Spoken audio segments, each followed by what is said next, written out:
Welcome to The Heat Source, the podcast where we learn everything we can about hot sauce one bottle at a time. We are your hosts, Mike and Matt, and today we're going head-to-head between Fong Sriracha and the original Sriracha chili sauce from Thailand. Let's heat up!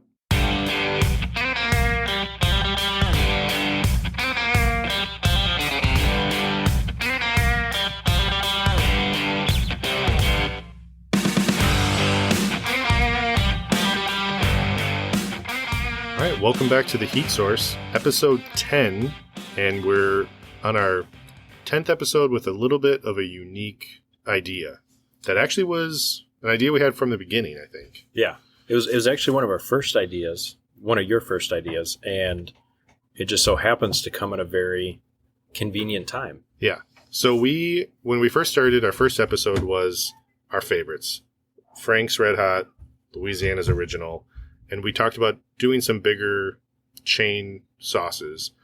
And one thing that in my first week or two of researching, I kind of came to you with like this energy of, I found something really cool, but I can't tell you about it yet because it's one of the sauces I want to try. So we are doing a head-to-head of Fong Sriracha with the original from Thailand, and I'm hoping that I'm pronouncing this right, the Sriraja Panich. Sounds good to me. I believe it. It is spelled S-R-I-R, so similar with the beginning of your normal Sriracha, but then A-J-A, and the second one is P-A-N-I-C-H. Some people pronounce it differently. There was a YouTuber that pronounced it Panache or Panish. I don't think that's right. I watched a Thai commercial for it, and that's how I'm pronouncing it. I'm probably not going to pronounce it much. I'm just going to call the original. Yeah. I'm just going to say that. Yeah. I feel like most people think the Fong is original. Like, is the original sauce. So in the States, I didn't know about it. It's considered the original Sriracha from the States. Yeah. But it's something that comes from a longer tradition, and we'll get into the history of that. It is interesting that we're talking about it now because we'll also get into a little more detail on, not controversy, just the shortage of Sriracha that's hitting the... and also, I know that the proper pronunciation is Sriracha. Yeah. But I keep saying Sriracha. It's what I've always done. It's what I've always done, too. So, apologies to David Fong, or David Tran of Fong. It's a fun history. That, like you said, it's not so much a controversy, but they've been, I don't want to say in hot water, but there's always been kind of something going on with Fong Sriracha in the background. There's been a few things. Yeah, and it's funny because the very beginning of it is very simple, very similar story of a lot of people that have started in the hot sauce community. But it is something where there's a lot of cool ideas and cool stories in the beginning. And then now it's like, oh, now they have issues with their factories or with their suppliers or whatever it might be. So yeah, so we're going to do just kind of it's not going to be as in-depth of a review of the scoring that we normally do. It's just going to be just to kind of show where we gauge both of them to see what we prefer. I don't know. I think just a fun comparison. I think one of them might be sweeter than the other, but I can't read the ingredients for the original because it is in another language other than... Oh, I have Google Translate. Okay. Thanks, Italy. Because otherwise it says since 1935, it says Sriracha chili sauce, medium hot. And other than that, I got nothing. So your translator actually like takes a picture or like... Yeah, I hold my camera over it and then it just translates it on the spot. What's the name of that app?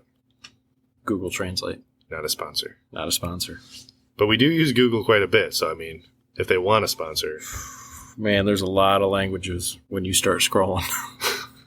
That's not going to work at all. Okay. I tried. All right. So Google Translator is a great product that we can't use today. Yep. Not a sponsor. Probably good because we would have butchered that promo. Yeah. But so we're going to try these out. We're going to get into some of the history of both. There's a little bit more simpler history of the original because it is the original sauce. Not a lot has changed since it first was created. There's a lot more interesting kind of twists and turns to Fong's Sriracha. Do you remember your first experience with Sriracha? It had to be in a Chinese restaurant. And it was something where, to me, it was like as a kid, something that I wanted to had to be something where I wanted to just like try it as like a challenge. Yeah. Not knowing what it was, it just is red, assumed it was hot. I feel like I was in high school and I went to my brother's and he was like, dude, you got to try this hot sauce. Like I had never heard of it. And we just sat there and ate it on tortilla chips. So it wasn't super magical, but I caught onto it later in life, I guess. Like I didn't grow up around it at all. The most popular iteration that I use it for is making like a Sriracha mayo, but not buying a Sriracha mayo, having Sriracha, having a mayo, whipping it up myself so I can control how spicy or not spicy I want it. Because we did that like when we go fishing up in Canada, we'll do fish tacos, do some Sriracha mayo or some Sriracha slaw or whatever it might be. I'll do that too, and so when I do fish tacos, I have my hot sauce, but I have my base, and it's mayo, Sriracha, with like half a lime squeezed into it. Okay. That's my favorite part one of my favorite parts about fish tacos is that Sriracha mayo lime base. It just makes it like fresh and spicy. And there are a lot of iterations of Sriracha, whether it be something that's trying to mimic it and more of an all-natural flair, or just trying to do their own thing, but push the boundaries of what is considered a Sriracha. Mm-hmm. So that'll be something we'll be asking for people's opinions on, because I know a handful of them just from our research and our kind of presence on Instagram, but I'm curious what else is out there.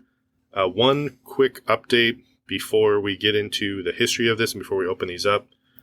We have a quickfire episode coming out this Friday, June 24th, and Mammoth Sauce Company, we're trying their Mad Jupiter sauce, which we have recorded the episode already. We talked about potentially doing a giveaway with that. We are going to be doing a giveaway that's going to start Friday. Check for a post by either ourselves or Mammoth Sauce Co. We'll probably collaborate on a post together again. It'll be the same rules as the last giveaway. It'll be make sure that you're following both of us, like the post, and then tag up to 3 people for up to 3 entries into that drawing. That's a good sauce. Yeah, that sauce. So that sauce was, of the 4 that I brought camping with me this weekend, that one was overwhelmingly the favorite because none of the people that I went with, well, half the people I went with are not big hot sauce people. The other half are willing to try everything, but I brought the honey mango habanero, which is a very different sauce than when you think of just straight hot sauce. I brought funky garlic and trapnero, which are very unique sauces. Yeah. And we were making like breakfast burritos. We were doing brats. It goes on so much. Mm-hmm. So that was the clear favorite of the group for that. Yeah, the winner of the drawing last time was Daniel Eli. So he got the Whiz-Wit bottle. So that was pretty cool. And then, yeah, we'll post that for Friday. I think it's going to end. It will have the official announcement, but I think it'll end sometime end of day Thursday the following week. And then we'll do an announcement on Mammoth Sauce Company's Tea Talks. He'll make the announcement for the winner. So keep an eye out for that because that'll be a fun drawing. You don't have to do anything as far as spend any money to get into that drawing. It's just simply tagging people and making sure you follow both of us. So, all right. Well, I think we should start. Do we want to go with? Let's go with the Fong Sriracha, the one that we're used to. We'll start with that one first. Do you think so? I don't know. I was kind of thinking, like, I know what that tastes like. All right. I haven't tried. So I have not had Sriracha in quite a bit of time because we've been doing all these other things. Okay. Once I ran out of my Sriracha at home. Yeah. I didn't get another one because I actually have 3 bottles. These are little 9-ounce bottles. Yeah. I have 3 bottles of these, which now are a hot commodity. I think I got the last one in West Michigan. I found it was at Martha's Vineyard, and it was tucked all the way back on the bottom shelf. And I got on my hands and knees, looked down there, and sure enough, it was theirs. So I think it's a good point. We both are familiar with Sriracha, though, in general. Let's try the original. Okay. See what that's about. And then that gives it a better chance because one of the things you fight with a sauce that you've tried for so long, whether, like, you're a bigger fan of it than I am, I think, because I don't have this stocked in my fridge. I just happen to have one. I use it mostly to cook with. Yeah. You know, it's a good sauce to cook with. It's almost like I treat it as an ingredient, not like a topper for the most part. So we'll try this one so that way it doesn't have nostalgia to fight with as well. Now this is, of the bottles we got, and we'll have a picture on the Instagram post, the bottles shape-wise are darn near identical. One's a little bit taller. Sriracha Hui Fong stands a little bit taller, but same style bottle cap. Yep, squirt just nozzles. One green, the signature green cap for Fong, and this one is a bright mustard yellow cap. Do you know why the cap is green on the Fong? I don't know why, no. Because the bottle's red, and it's the green stem of the chili. I know that it's trademarked. They actually trademarked Did they? the green cap. I think they're trying to mimic, I'm pretty sure they're trying to mimic just a pepper with, the red bottle with the green stem on the top. That makes sense. Yeah. That's a cool, it definitely pops. It definitely is. Yeah. All right, so Also, let's... I'm gonna hold off. Go ahead. What do we got? Nope, I had a fact. You probably already know it, but... Well, let me open up this bottle. So this one... we don't have any vacuum seal harmonic... We might get a... Yeah, let's see here. I like it. So you don't have a headset on. You don't have a headset on. I do. That was... I bet that sounded good. Ooh. Do you smell that? Mm-mm. They smell pretty similar, but that one is... Once we open up the other, we'll do a side-by-side on the aroma. Yeah. But... It almost smells sweeter. I think it... So I thought that this one was a sweeter one. And that was... There's a little bit of debate of... It's kind of the Office, UK American Office. Mm-hmm. In the UK, they don't really like the American Office. In America, traditionally, if you like the American Office, you're not as big of a fan of the UK one. This is the same thing as Fong Sriracha does great in the States. Mm-hmm. I don't think it's as popular over in Thailand. I think they do the original because I didn't look into it, but did you look into how much they export, if at all? I didn't look into export. I do know how many chilies they go through a year. A lot. Yeah. Because I saw how much they make a day. Yeah. So we're going to smell this back up because this was... That was good. Give me another whiff of that. Yeah. So, it does have a sweeter smell to it. Definitely garlic. It smells different. Garlicky. It smells... Have you ever had Fong's chili garlic paste? Is that different than the Sabo Olek or whatever? Yeah, it's that stuff. I have not had. I was reading about that one, and they have the Sabo Olek with garlic. I use the other two. Both of those, and I cook a lot with those. They do it say... It smells a lot... That garlic one smells more like the original, actually. So they do say that those other two are much more of an... I don't know if they're 100% all-natural, but much more of an all-natural condiment than this, and they use it... People use it in marinades and their sauces. It's just like chunks of chili seeds. Mm-hmm. Like, you see whole ingredients in there, pretty much. Pour a little bit of this in our Mammoth spoon. I feel like we didn't mention Mammoth's mother of pearl spoons the last few episodes, and we've had his sauce on. At first, I thought the Mammoth spoon was going to be a little small. Perfect tasting size. Oh, yeah. Having done the tasting in Boston a month ago now, this is the right size. Yeah. So I will say right off the bat, this is much smoother and a little runnier than Fong. It has. I noticed that right away. I know Fong holds its shape almost. I know it's not going to taste like it, but I get a little, and I think it's just that sweetness. I get a little reminder of, this sounds bad, sacrilege for an original. Louisiana? No, Frank's Thai sweet chili sauce. Yeah. I smell a little bit of that sweetness with the chili pepper. I get that too. But all right, let's try this one. Cheers. So a lot of garlic. A lot of garlic. It is a little sweet. Reminds me a lot of ketchup. It's got very little heat. Yeah. It reminds me of a spicy ketchup with garlic in it. It's a low one. Yeah.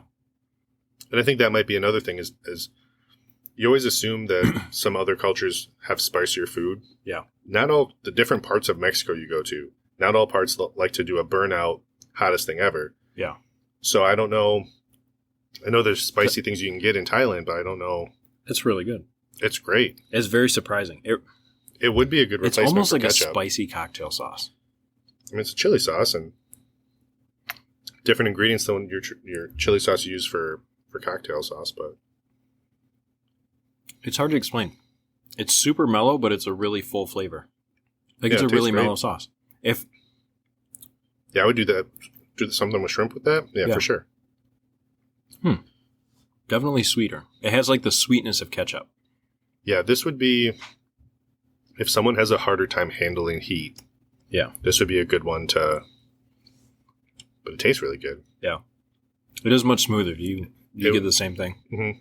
Sriracha almost like if you squirt it holds its shape. Yeah, this is a little bit runnier sauce. Oh. Seems very, very smooth. Not a lot of chunks to it. A lot garlickier. It would be funny if someone's like, "Hey, can you pass the ketchup?" and you just hand them one of these, and it's like, "Here you go." Yeah, it's like, really? It's funny. All right, so I'm going to go a little bit about our original sauce here. So it says since 1935 on this bottle. The research that I had, there's rumors of kind of when it started. There was talks of how it was just something that like Burmese like miners would like bring back different parts of the ingredients on their way back home, and then they would just make this as like a traditional family sauce or family dish. There was also the talk of a home cook, Miss Thanem Chakapak. Don't know if that's right at all. And according to me, you nailed that. There's a debate of if she invented the sauce or her father. You know, it might have been something that was passed down from her father, Gimsua Timkrejang. Butchering all that, I'm sure. But it is something where they were making it in the small coastal town in southeast Thailand named Sriracha. Mm-hmm. So there is a place named Sriracha, which is where this sauce originated from. That's why it's called that. So it was a garlicky chili sauce that was loved by her family and friends. The original sauce used a sun-dried sauce versus a raw chili sauce that Fong does. So that might be why there's not as much bite to that. And it's a sweeter sauce to it. They urge her to bottle and sell it. This is not, obviously, the Sriracha that we're used to. It's definitely different. It has similarities, but it's definitely different. But this one is using natural ingredients. That's what they say.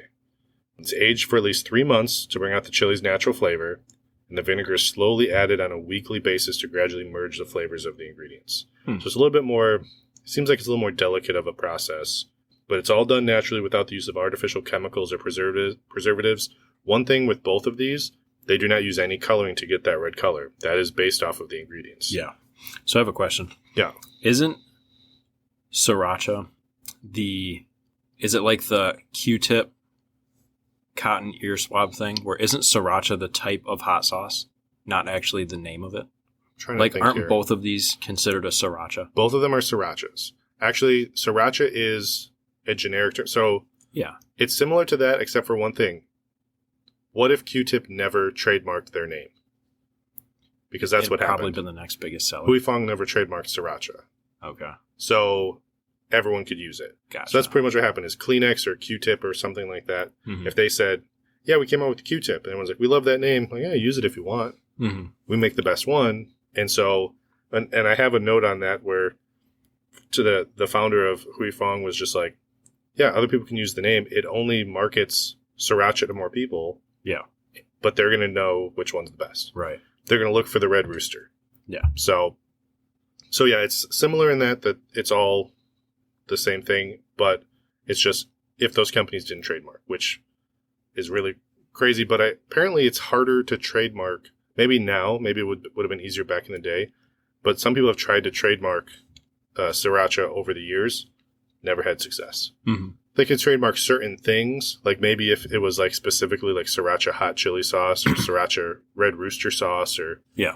There's one sauce maker that they had like, I forget what the name of it was, but it had some extra wording in there with it. Maybe they could trademark that, but I have a funny story about trademarks real quick. Go ahead. Where I went to college, the mascot, the logo, was not trademarked. Okay. And one of the students at the university at the time legally trademarked it and made the university buy it back from them so they didn't have to pull all their product. Oh my gosh. That's awesome. That's smart. I mean, got his tuition back. I think they spent like $40,000 to get it back. Yeah, I mean, it's a good strategy. That's the thing is, sometimes success is just who can think fast enough before someone, like buying domains for a big company that you think is going to hit it. Yeah. Owning a property like right before like someone's going to buy it for development. Be like, I'm just going to get in there. Right. Yeah, I mean, so this is really good. It's not. It's strange. It's bold, but it's mellow. A lot of flavor, not a lot of heat. You get garlic. You get sweetness from it. I don't get a lot of vinegar. So my thing with this one is like, am I really going to go out of my way to like tell people you got to try this? Yeah. It's interesting. Yeah. It's just, I would say if you're after ketchup and you want to have a little bit of heat to it. Yeah. The heat is very next to nothing. Minimal. I put like, and I wrote down it looks like -1, but I put like one, like a -1 where there's 0 is no heat. We have a 0 to 5 scale. 0 is no heat. 1 is like there is heat. It's just confirming heat, which there is heat. It's gone in 5 seconds. But it's not, it's hardly there. Like 2 is when you're starting to feel it's a lingering heat. 3 is when you're sweating, your nose is running, like it's a longer lasting heat. And 4 is good pain, 5 is bad pain. So like it's much more closer to ketchup than to any real like hot sauce. Yeah. It's crazy that last week we did the habanero hot mustard, which was by far one of the hotter sauces we've tried. Like just using less cooked down habaneros, just like through the roof heat in comparison to what we've tried before. Yeah. And this one is like nothing. Yeah. I ate almost that whole bottle of that habanero mustard. And it didn't get any, I don't want to say more comfortable. Because it was a hot sauce. If you're not into hot things, you should try something else. But I didn't get used to it. It was a hot sauce, which I loved. Went on, I think I had it on brats and chicken and stuff. My kids are running to the kitchen to try some of that right now. We even had it at work. Oh, we put it on 2 beards. That went really well on a deli sandwich. We did. So this weekend we had Father's Day weekend. I was camping. We had Father's Day on Sunday. Angela's birthday's on Sunday as well. So it was kind of a weekend and the campground we're at has terrible signal. So I was like, I'm going to post a bunch of stuff while I'm there of like the different ingredients. And I used hot sauce on like 70% of the things we made. But most of it was like over a fire, like handheld while holding the kid because they were, I had to wrangle them or whatever. I didn't get to post as much. Yeah. And I'm like, you know what? It's Father's Day weekend. We'll take that off. But then this week there'll be some more food postings to go with on that. So we talked about how we're going to score both of these. I don't want to reveal either score until we've tried both and kind of been able to test that out. And also it's going to be interesting to see how we feel the score represents what we think. Because I had a very clear idea of what I was thinking with this sauce as far as if you told me, hey, just don't do the weighted scoring, just say out of 100, where would you grade it? So I'm curious what that ends up being. But a little bit of transition from this sauce to our Hui Fong sauce. So the Hui Fong sauce, obviously, it's to pay honor to the Sriracha Thai sauce, the origins. But it obviously has a different twist, a different take on it. But do you know why it's called Hui Fong? Because that... I do know. Okay, great. No, that's fantastic. Because that is the name of the cargo ship he came over on in, was it 1937? No, you're too early. I'm sorry. 1975. Okay. So 1975, David Tran, a Vietnam native, fled their homeland on the Taiwanese freighter named Hui Fong. So that is to honor. There's a lot of little extras on here that honor that. But yeah, so he came over here in 1975. In the 1980s, he was seeing a large number of Southeast Asian immigrants growing in the community. He wanted to bring a taste of home back to this area.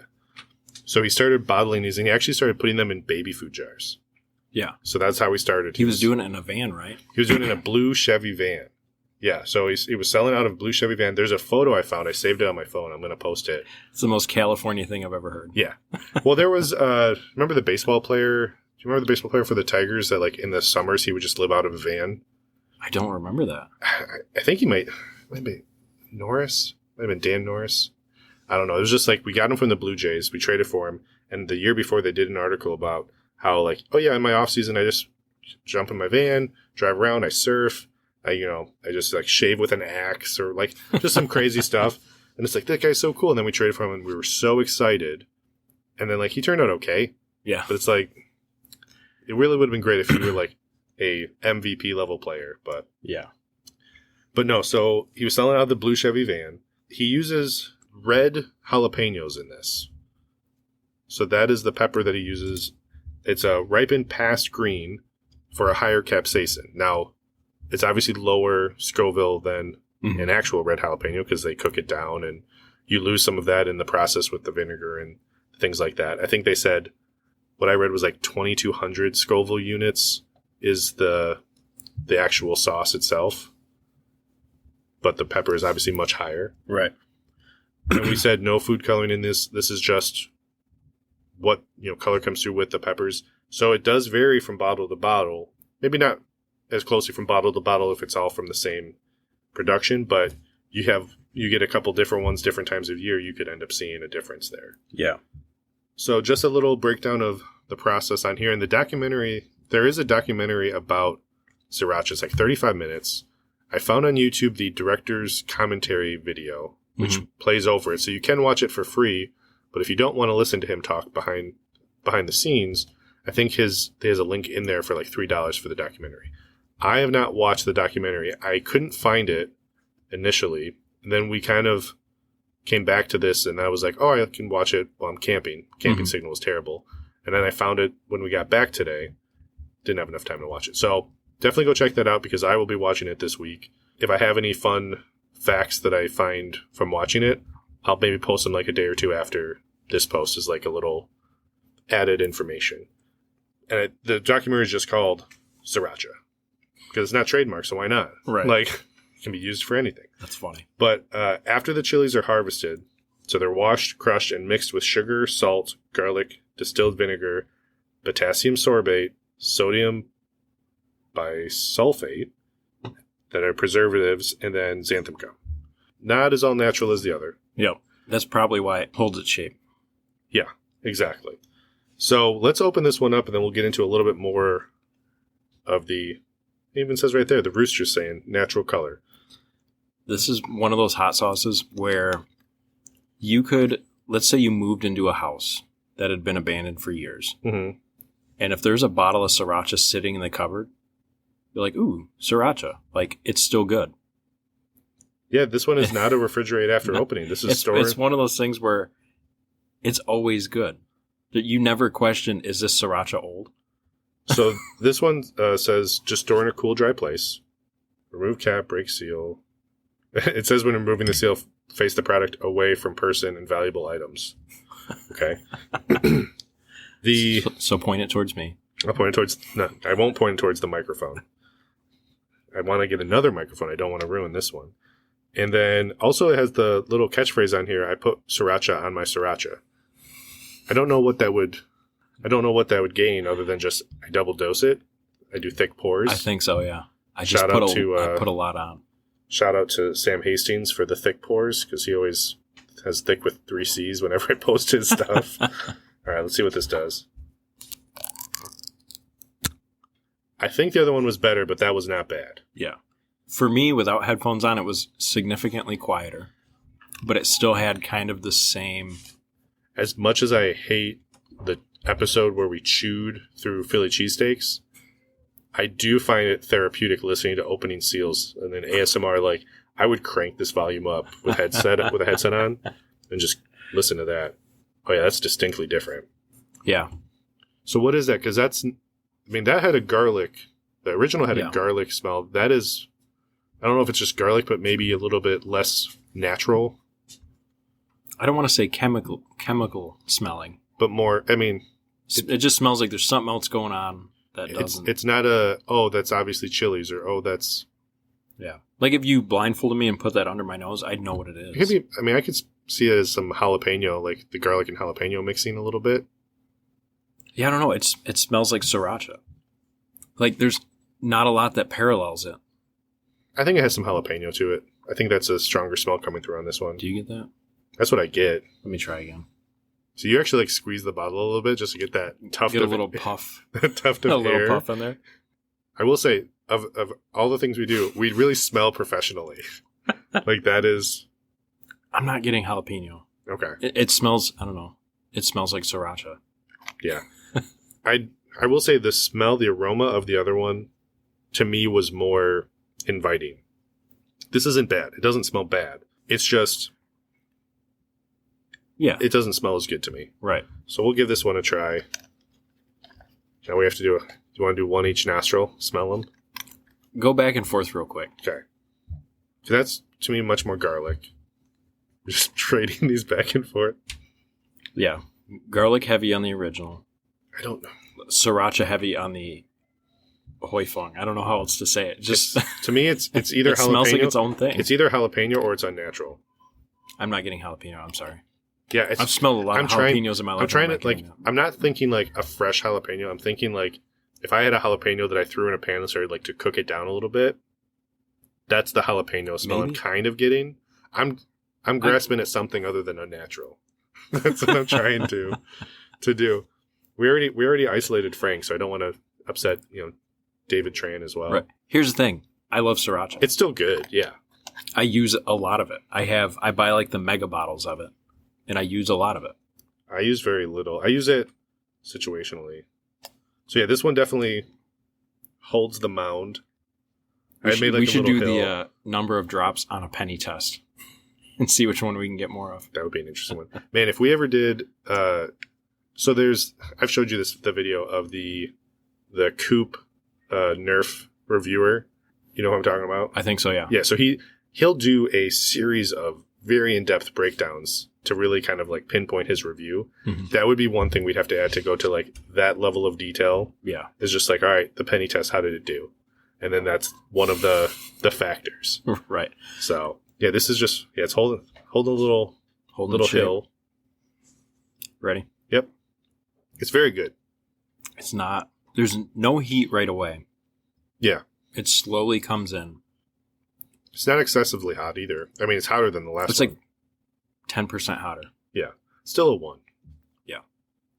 Still a 1. Gosh. Here's the thing. Oh, wait, give me that. Yeah. So Sorry. it's... Well, you use the spoon and then some. Never seen someone pour it on the stem of a spoon before. It's really good. They're both very good. To me, it's not so much how do they compare as much as they're used for two distinctly different things. Yeah. This is like I mentioned how the smell reminded me on the original of like a Thai sweet chili where it's like a sweeter sauce, something you use that you're not trying to get that kick in it. Mm-hmm. This is something that I would throw in some noodles if I wanted a little heat to it. They talk about how like this is you're adding it for heat. It does add some flavor, but the heat is kind of what people are putting on there for it. Right. Well, now you're going back to the original. Now we're crossing crossing streams. Cross-pollinating here. Yeah. I got to see that new Ghostbusters movie. Never cross streams. Have you seen Ghostbusters? The original? Yeah. Yeah. Yeah, you never cross the streams. Yeah. I was gonna say if you hadn't seen the original, we just realized that you haven't seen the original. That you haven't watched. You just are finishing the Lord of the Rings. I can't Plug your ears, Mark. Oh yeah, sorry. I have a friend that's a large Lord of the Rings fan. I also have only seen each of them like once. Yeah. All the way through. Which is a big time commitment if you've seen them one time. And it's funny, like, they're pretty good movies. My wife gets jumpy with Pixar. Yeah. But she'll sit down and watch Lord of the Rings, which is a lot of sword battles. Well, Pixar, they can destroy you in like 5 minutes. They go for the heart. Yeah. But they also get on her, like, jumpy side somehow. But she'll watch that with no problem. She'll watch Pixar and be like, is something gory going to happen or something scary going to happen? I don't know. Pixar? I chose her. They never go gore. They never go gore. They go, hey, this is going to make you ugly cry in front of people you might not want to ugly cry around. Like, why is Dad so sad? We got some good... He just watched the end of Coco. He's trying to pull himself together. We got some good ugly crying photos from our wedding, too. Okay. We're both like, we're already technically married. Let's just go through the motions. When it actually happened, we just, like, blubbered. And sure enough, we both had a photographer right in our face. So we got some good ones of me with, like, this smiling frown. I don't think I could recreate that face. And then, Courtney just letting the... Is it similar to the TikTok videos going on now where it's got the sad face? Yeah. I'm trying to process what I'm eating. So that's the thing is, you've like, used it on a bunch. Yeah. I've used it a little bit less, but it's something that we still know what we would use it on tomorrow if we had something that would need sriracha. Yeah. But trying to actually like taste it and quantify what it is. I've never thought about it before. I'm like, yeah, it's sriracha. I mix it in ingredients to put it on things. This is just a podcast to make you question your favorite go-to sauces because Frank's was like Frank's was a little bit of a dud. Frank's, I love you. I realize you're not a sponsor today. You dudded when I first tried it. Still good. I've used it a ton since. Yeah. But it's just, once I actually thought about it, it was way different than what I thought it was. Well, and it's something where even though you tried it and you're like, okay, this isn't as impressive as I thought it to be, it's still something you're going to use it in the future because it's something you've used, you know what you like with it. Mm-hmm. It still makes those meals enjoyable, but now you're getting more options that are out there that you didn't realize, which this is opening us up to trying more srirachas that people have either made to make a better version of exactly what it is or push the boundaries of what is considered a Sriracha. Okay, I don't know how to score this. I think I know where I'm at now. Okay. I kind of felt like I was in a dark room upside down. Yeah. Not really knowing what I was doing. I think I have a direction to head in now. At this point, I'm just drinking both of them. Like, trying to grasp. Trying to figure things out. So a little bit more about our Hui Fong Sriracha here. So back in 1983, he opened his first facility just to allow for more inventory. And that's when he started kind of working and tinkering with the recipe to really kind of make it the Sriracha that we have right now. So he named it Sriracha in honor of the land it originated from. We talked about Hui Fong, named after the freighter that he came across to America on. The rooster is the year that he was born. Yep. So that one was, we don't know who drew the rooster. So the rooster was drawn by a street artist back when he was just selling out of his van. His van actually has the picture of the rooster on there. Mm-hmm. He just had someone design it for him. So it's an uncredited designer. They don't have any rights to it because they don't know who did it. And so just think of like, if you designed such a signature hot sauce, it's amazing that no one's come forward, but also it's like, maybe they don't care. I don't know. Yeah. But it's just one of those weird things where Sriracha's like, hey, you should trademark that. Nah, let them use the name. Yeah. Hey, the rooster's really cool. Now, they have since trademarked the rooster along with the green cap. So those are trademarked, but there's no credit to who the artist was that drew that rooster. Right. That'd make a good Netflix documentary of trying to find the guy that drew the rooster on Sriracha. It's just hipster enough to take off. Like going into the 70s, like 70s street artist. Yeah. Be a tall order. But that would be interesting to see who they could find. But so again, they never trademarked the name.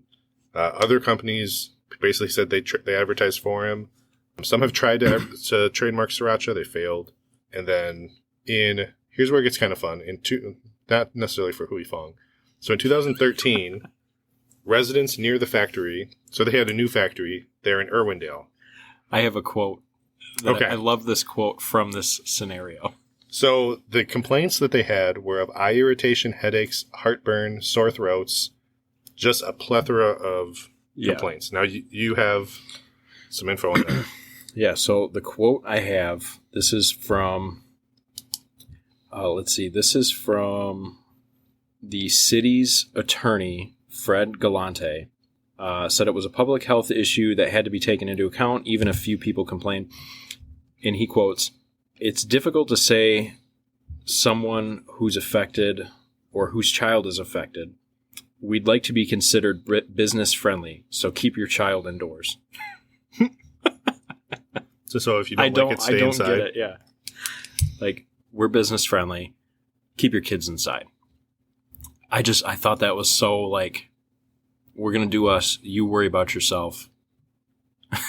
Yeah, that is. So the charges were later dropped for lack of credible evidence. One of the hardest things for them to prove, the complaints were made outside of harvest season when the peppers are not being crushed. Mm-hmm. So that was the thing where it's like, why would that cause if they're not being crushed? Because I did see in a little bit of the documentary I watched, the director said when he went into the factory where they have the mash, or I don't know if it's technically called the mash, but when they have all that blended together and they put them in the big blue like barrels, mm-hmm. He said that is the most difficult room that he's had to stand in. He said now David Tran can walk through whistling because he's just been a part of it.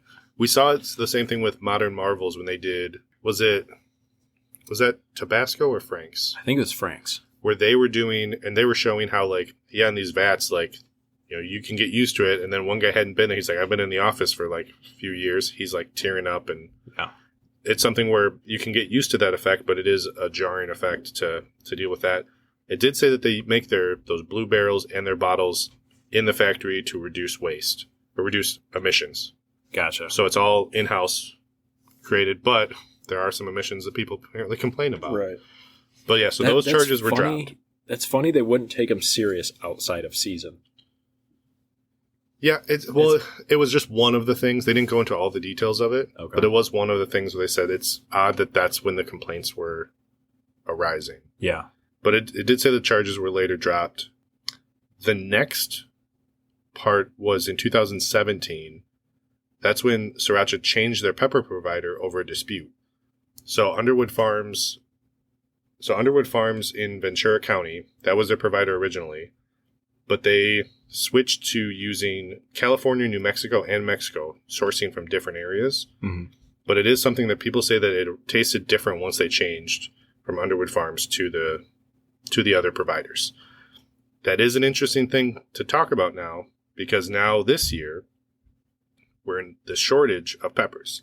So between 2017 and 2022, they no longer use California and New Mexico. They're exclusively out of Mexico. They're getting their peppers. Multiple regions in Mexico, but out of Mexico. Is that as of recently, or that's what's going to happen? That's what's happening right now. Okay. That's part of the reason for the shortage. So do you think I've had a Mexican sourced Sriracha yet? I'm assuming you have. Okay. It sounds like, I don't know when they officially did the switch, but it did say that in 2017 they switched to the 2 states in Mexico, and that they've been using exclusively Mexico. It doesn't say for how long. Okay. But that's where the issue has come in. So they average 50,000 tons of chilies per year. That's how much they use. That's insane. Yeah. And so they source from different regions in Mexico. That's 1 ton of chilies a week. Yeah. So they source from different regions of Mexico, but the problem is that the region that they typically get from, they pull peppers from right now, has been low. Mm-hmm. And I think it was something where it was, the previous one was low, and there's like not a concern because we have the next batch. While they do say that there's a concern, and that I think they even stated that if you put an order before or after April, you won't get it until Labor Day. But they said the next region could come in and it could flourish. But I don't know what the timeline on that is. But it is interesting how it affects, because you think of like, oh, so it's not going to be in the grocery store. There's restaurants that have it on every table. Mm-hmm. They're having to pull it from the table and by request only give you a little cup of it instead of, the bottle. Yeah. Some restaurants use it in, like, they make Sriracha deviled eggs or a Sriracha, breakfast sandwich, or it's part of their restaurant, where I think one of them said that they go through, I'm trying to remember what the restaurant said. It was like, oh yeah, we go through about, 100 bottles every like week or two. We have 400 bottles right now. Yeah. So there's a timeline of when that'll run out, so they have to kind of make it stretch. But it is interesting how they're kind of restricting that. But the fun thing for everyone else, not necessarily for Hui Fong, on Instagram, every type of hot sauce maker that makes Sriracha that does not rely on a supplier, that has a fully stocked, warehouse of it or house full of it, they're like, hey, yeah, he's low on it. I got you covered. Like, come on over. I know Spicy Shark's one that makes a Sriracha. I'm trying to think of who else. There's I would love to try these too. Yeah. I would like to find a list of just, I remember when the pandemic first started and everyone was like, hey, these restaurants really need your help. Let's kind of band together, list the restaurants that are doing, like, if they're doing carryout only, if they're doing delivery, like whatever they're doing, we'll post it. There was one Instagram for like West Michigan that was just, here's the restaurants that are still going on, help them out. Hey, this one's coming back next week, help them out. It'd be fun if it was just hey, here's all the Srirachas for you to try to get. Right. And then it kind of gives you an outlet to try maybe some Srirachas that you might like better, or maybe just that you like as a companion too. But it is interesting to see. I'm just used to, because of all the hot sauces that we've tried, where it's like Sam Hastings shows pictures of him in his garden growing all of his peppers.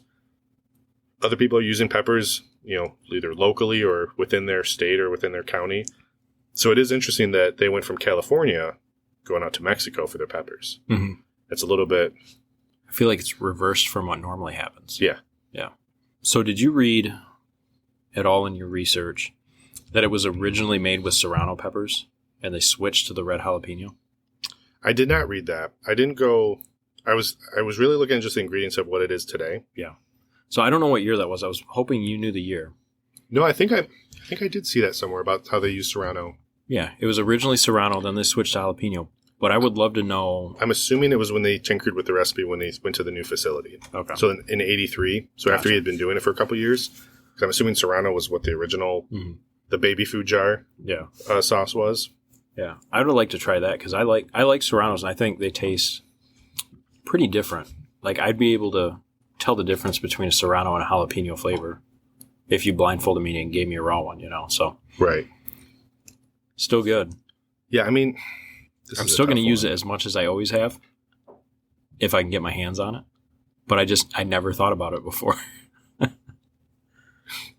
So we talked about heat for this one is like a very low 1. Low 1. This is like a 1 for That's sure. An almost low 1. So it's like a middle 1. Yeah. It's yeah, I don't know. That's I'm interested to see what your scores are. So it is a little bit. It was very tough on this one because in my head, because we talked about how our 100-point scale, yeah, like above 75, like we want in our kitchen year round. Above 50, hey, recommend to buy. That 25 to 50 is where I kind of think most commercial sauces end up. Maybe a few outliers up above, but like some of them are like, it's good. Mm-hmm. If it's there, definitely grab it if you need a sauce, but it's not anything to like tell like you have to go try it. And then below 25 is like, not for me, maybe for you. These are both good sauces, so I don't. Yeah. Nothing's below 25. Like I'm curious to find the first 25 below that will actually air on here.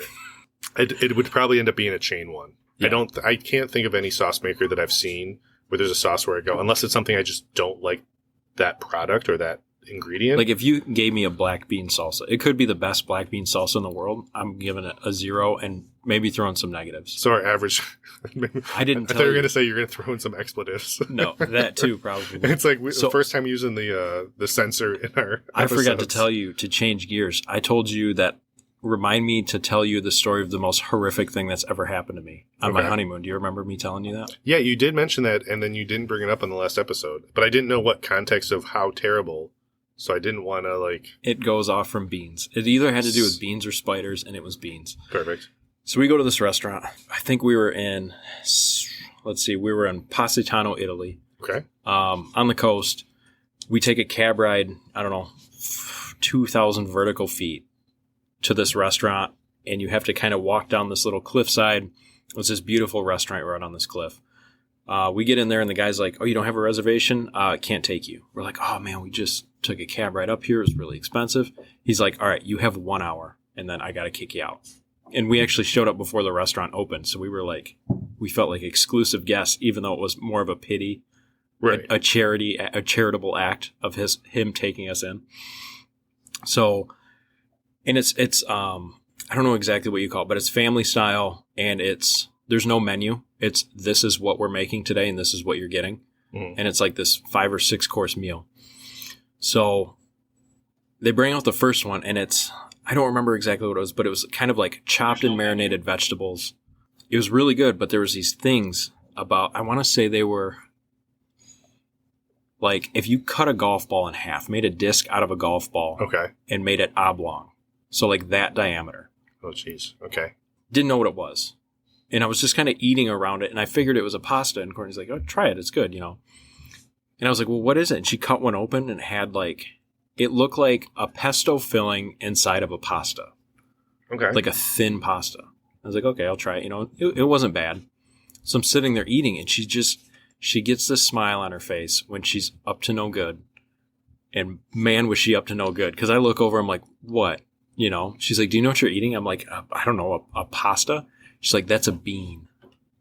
Biggest friggin' bean I've ever seen in my life." I ate like 5 of them. So it was good? It went from good to my skin's crawling, and I'm about ready to Peter Pan off the balcony of this restaurant into the ocean. At your stomach trying to get the beans out. Dude, I about had a heart attack. And it was one of those, I'll be the first to admit, it's totally mental. So do you remember the name of the bean? I don't know, a big friggin' bean. I have no idea. It was going to search giant pesto-looking bean. And it was, I wasn't mad at her, but she knew the whole time. So she knew before it was even, brought out? Yeah, she knew, when it came out, she knew what it was. Oh, okay. So she's just like, she knew that I didn't know what it was. I had never fathomed that my fears could be so big. As far as the bean could be so big. So I didn't look at this golf ball sized thing and think, hey, look, a bean. You know? Now you're just going to be like worried that anything you cut into is a bean. Yeah, I'm going to bite into an apple. You're like, She's going to be like, it's a bean. It was like a bad dream. Enjoying a nice dinner at Outback's, and then you cut into the steak, but like, what color is, like, is this medium? Like, what is this? It's like, it's a bean. Yeah. It's a flank bean. Dude, oh, it was so bad. And like, I don't want to sound like a picky eater. There's one thing on planet Earth I refuse to eat, and that is a bean. I don't know where the line is because I love edamame. I love green beans. Okay. I love peas. But there's something. There's a line somewhere. I don't know what it is. Like black beans, pinto beans, beans so you put in chili. Having eaten it, was the texture similar to that of a bean? The texture was similar to that of like, no, it was so big it had like a thick shell on it, almost like a pasta, like a ravioli. Yeah. And then the inside was like the texture of like a cheesy ravioli filling. It was almost, it wasn't creamy, but it was. I mean, it could be the inside of a bean. Man, it wasn't good. And I don't not like the taste of beans. I have a phobia of beans. So it's one of those things where no one should try to make it a challenge to like make something with beans that you would like, because it's just a mental break of like, once the bean is recognized, it's done. There's 2 times in my life when I have intentionally choked down beans. Yeah, we talked about the one. Was it her aunt? Yeah, gave me the bowl. Did we talk about that on the podcast? We swallowed it like swallowed an entire bowl of beans without chewing one time. Yeah. Oh my gosh, man! I about passed out doing that. Oh man. And then another one. It was we were bow hunting at my brother's, I guess, aunt and uncle-in-law's, and she's like, "I'm so happy we have guests. I made bean chili." I'm like, you are too kind, you know. So I sat there and I choked that one down. I swallowed a whole bowl of chili there too. Yeah, that's so. Like I can't be rude and I can't eat beans, so that puts me in a real tough spot. Bean is not one I think of like isn't often. I mean, usually it's a side dish for me. Like beans are just. It's a compliment where it's like, oh, I'm going to make a plate. Oh, I didn't have room for the beans. I'll go back later, and it's like, oh, I'm full. But when it's a primary, like a chili or like a bean soup, that's a tough one. But it's weird. I love edamame. It's so good. Yeah, I don't know how to diagnose what you have with this. No, I don't know either. It's like I'm offended if I go to Qdoba or Chipotle and I ask what kind of beans I want. It's like, we'll start with if I want beans, not what kind I want. I very much so appreciate that. But that's my only flaw as a human, so I don't want to come off as this jerk. Yeah, that's all I got. That's my big thing. Yeah. All right. Well, now that I was curious what it was. I took a heck of a tangent. So I assumed it was bean related when you told me but I'm like, what would be bean related where you would have been upset because like once you see the bean, but I guess if it's it was so big, it didn't register that that's a bean. Well, I'm going to search it. We're going to post a picture of it once I can find what it is. You might have to ask Courtney what type of bean that was. Yeah. If I can't find it, but all right, let's get to the scores because this is very interesting for what happened for me. Do we want to go? Let's each give our original grade first. Okay. So what did you give the original? 60. I gave it a 57. Oh, this is pretty close. So those are pretty close. Huh. That's why like our scoring for us works pretty well. So 57. We don't share numbers at all. No, I'm writing mine over here, and I can't even. It's hard for me to do math like upright, so I can't even read what he's. I can't even read my own handwriting half the time. So if you could read mine upside down, I'd be kind of worried about you. But I would be impressed. But so 57, yeah. I mean, I thought that actually ended up higher than what I thought it might be in the low, like in the mid 40s. Yeah, it might be one of those where it's like, yeah, it's good, but no, like 57. It's a good. I can see a lot of uses for this. We talked about how it's kind of like an improved ketchup. Yeah. There's a lot of other things I could see. Like I could see a lot of shrimp dishes with this.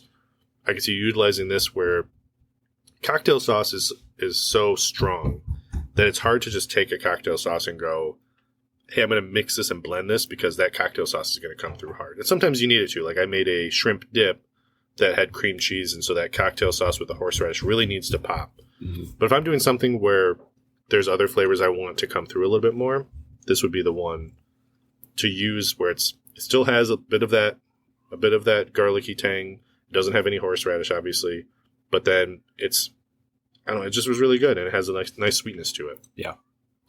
So what did you do for Hui Fong? 63. So I have 56. Oh, one lower. I have one lower. Interesting. There's certain tastes to this that I get the use and I get where I would use it in. It's just not as pleasant. Yeah. It's still something that I would use this, and I would put this like, as I'm trying this, I'm just thinking like, if I just had a cup of noodles, drizzle this on, throw some green onion. Yeah. Maybe like. Even on like a cheap gas station sushi, just to give it something else other than the gas station sushi taste. I love sushi. They're still pretty close. Unless it's a gas station that's like the Meijer gas station where they pull it from the Meijer, I'm not using gas station sushi. I'd say that I've had gas station Chinese food, so I shouldn't really talk. They just didn't have sushi on there.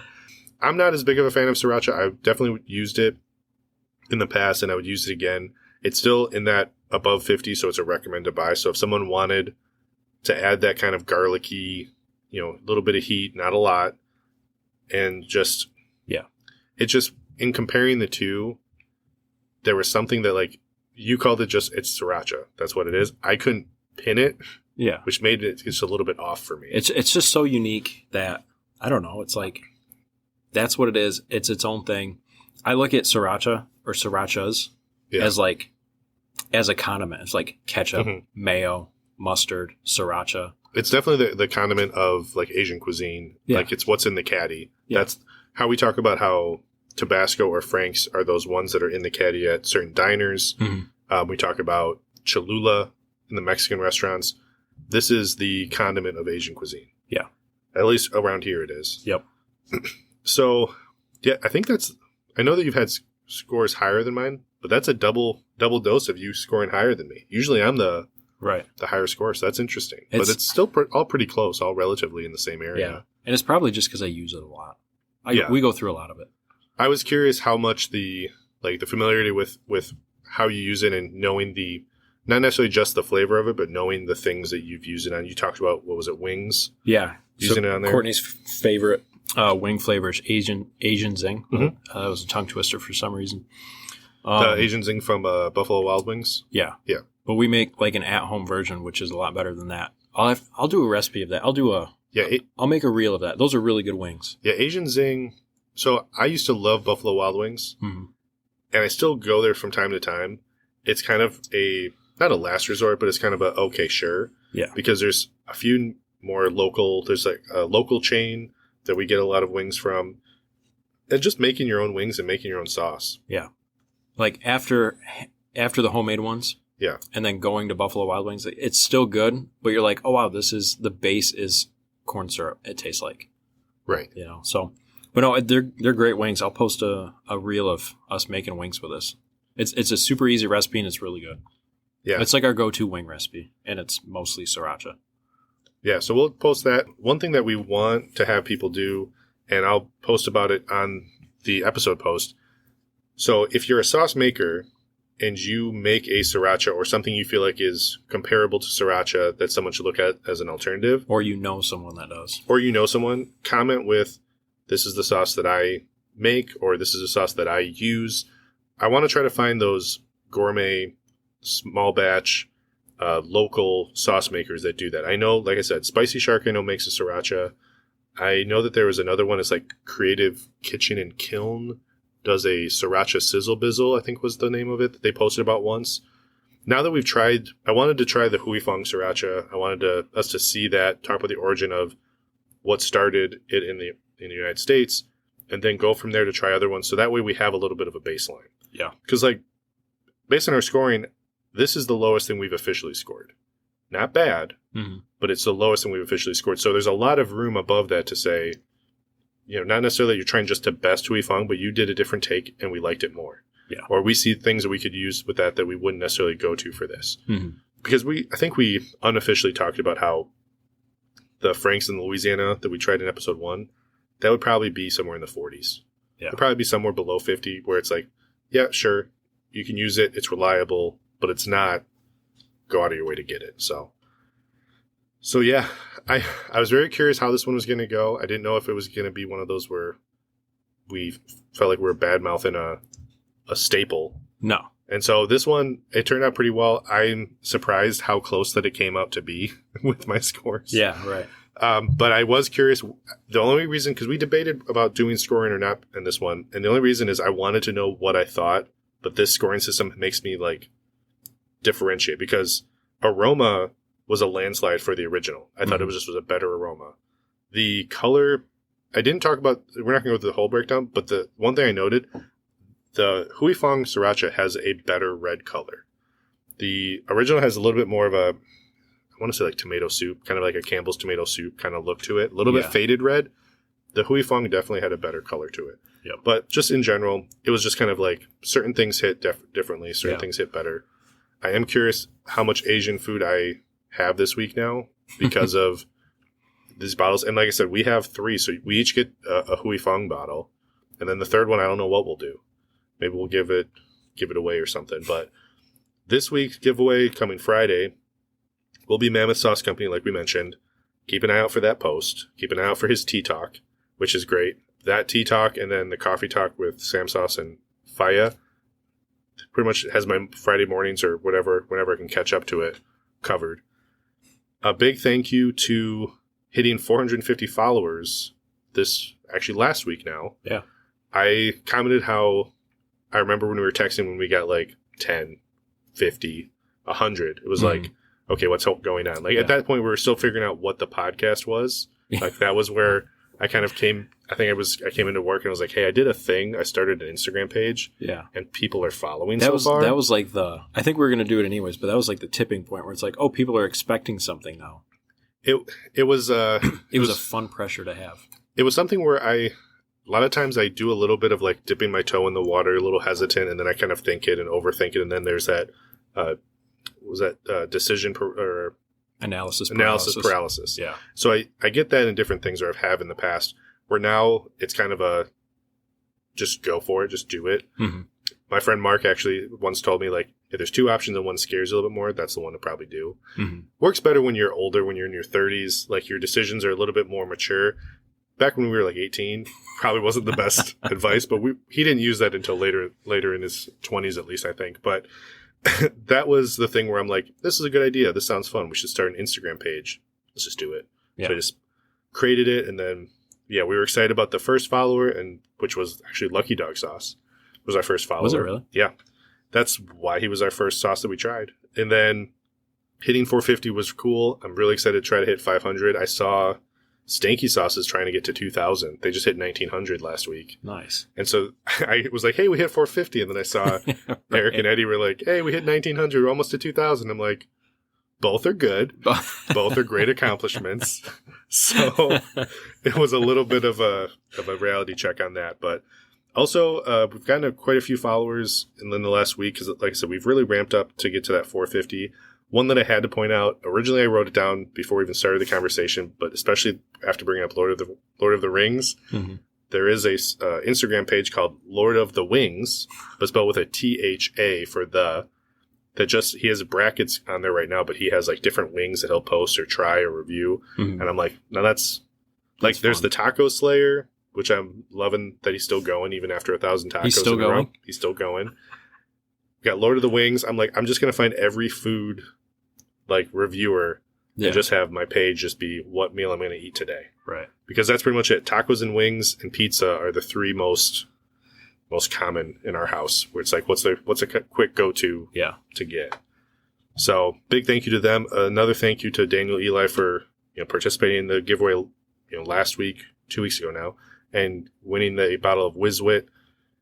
But other than that, I mean, I think that's about it for the Sriracha off. Still love them. Made me rethink. It's fun just to think about them. Like I never analyzed what I was tasting. And it's a fun thing where if someone's like, oh, I love Sriracha, and you're like, oh, the Hui Fong or the original from Thailand? Be like, what do you mean? Not to be snobby about it, but just to be like, there's another one. Or I never knew the name, why it was called Hui Fong. Yeah. That was a cool thing, cool. Just to see what that is. So that'll do it for this week. Look out for the quickfire episode for Mad Jupiter on Friday. And then I think next week we talked about we're going to go to New York a little bit and do Hell's Kitchen. I won't say what sauce yet. It's a fun one. But it's a fun one. We talked about how we've tried a lot of, this is a little bit different this week, but we tried a lot of fruitier sauces. So we wanted to try to do something, whether either be a different fruit or just get away from the fruit altogether. Yeah. I think this is pretty unique, change of pace, change of direction. So look out for that next week and keep an eye on our Instagram for any other information. For as far as where to find Hui Fong Sriracha, you tell us. Yeah. Because I don't know. The original one from Taiwan I ordered through Amazon, but I know that there's some Asian on the East Coast. And on the East Coast, I know they have a lot of Asian stores that have this. Yeah. So check your local kind of Asian market. Yeah. And I was going to say, Dave, if you listen to this, which he probably will. Of course. I love it. It's to the point where I was on my hands and knees in the grocery store, crawling around looking on the bottom shelf to find any bottle that I could. And sure enough, I found one that was pushed all the way to the back. I don't know what year it's from, but I got one. So, I mean, it's just aged better. So yeah, but thank you again. And yeah, if you have any recommendations for us to try, please reach out to us on Instagram or use the email through our bio. But until next week, we'll see you later. Thank you.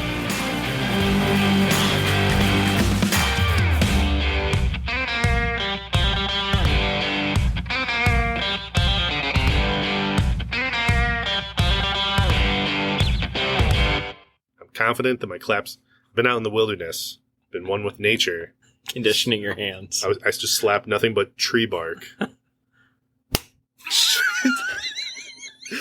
No. All right. What is wrong with your hands?